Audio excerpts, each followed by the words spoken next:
MD usable ने पत्र लिखा है और इसमें तमाम चीज़ों को लेकर के उन्होंने स्पष्ट लिखा है कि इन पुलों पर भारी वाहनों की आवाजाही बंद होने के साथ साथ नए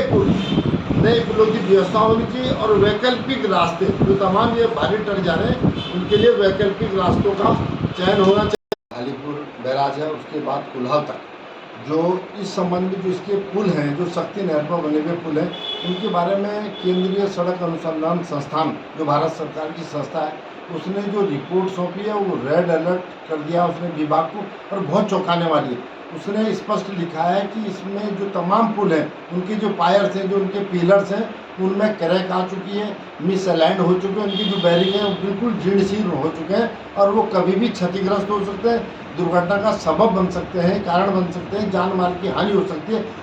इन तमाम पुलों को लेकर के कई बार ये समझ लिया, कई वर्षों से जनसंघर्ष मोर्चा हम लगातार आंदोलित भी है, प्रयास कर रहे हैं और इसमें जो रिपोर्ट आई है वो रिपोर्ट उन्होंने जो भारत सरकार की रिपोर्ट है वो एमडी यूजेबल के उन्होंने शासन को उसमें प्रेषित किया है और उसमें उन्होंने सुझाव भी दिया कि इन पुलों के स्थान पर नए पुल बनने चाहिए, बहुत जीर्ण शीर्ण है, 50-60 साल पुराने हैं और ये जो भारी वाहन जो 50-50 टन उप खनिज लेकर के तमाम जो सामग्री लेकर चल रहे हैं ये किसी न किसी वक्त भी कोलैप्स हो सकते हैं। और इसमें जो यूजेबल ने कई बार प्रशासन को लिखा है कि आप इस पर आवागमन बिल्कुल बंद करा दीजिए भारी वाहनों की, ये सिर्फ और सिर्फ हल्के वाहनों को चलाने के लिए ही खुले रह सकते हैं, लेकिन इस बारे में अब तक कोई कार्रवाई नहीं हुई है। अब ये रिपोर्ट शासन के पटल पर शायद ये सरकार के संज्ञान में आए, अगर इसमें कार्रवाई नहीं होती निश्चित तौर पर चाहे हमें न्यायालय की शरण लेनी पड़े हम इन पुलों को बंद करा करके ही छोड़ेंगे। राष्ट्रीय धरोहर है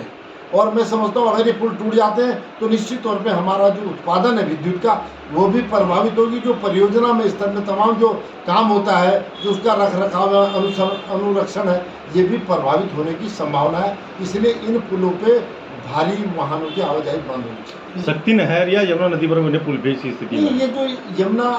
आप कह रहे हैं यमुना अलग चीज़ है, जो डाक पत्थर बैराज है, क्योंकि जो ढालीपुर का ढालीपुर में तो एक तरह से डैम बन गया, उसके बाद तो भी वही शक्ति नहर ही है। तो इन शक्ति नहर पे जो बने हुए पुल हैं ये 15 पुल है, 15 में से 5-6 पैदल पुल हैं,